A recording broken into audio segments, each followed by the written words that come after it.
Hey, Oregon HFMA, so excited for our first virtual networking event, June 18th. Our topic's gonna be mixology, and for that purpose, I'm gonna show you how to make a old fashioned with some rye whiskey, bitters, sugar cubes, cherries, and I chose to use a blood orange. So I got just a splash of water in there.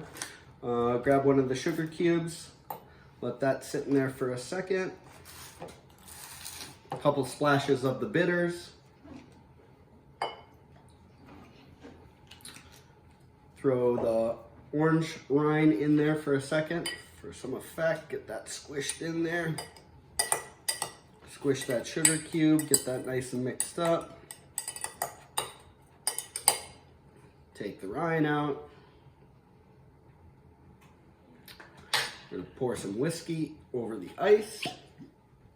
1.5 ounces only, exactly 1.5 ounces.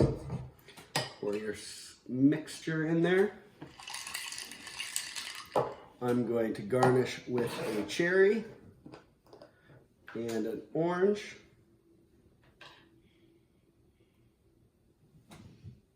Such a fancy blood orange. For the color, enjoy. Look forward to seeing you.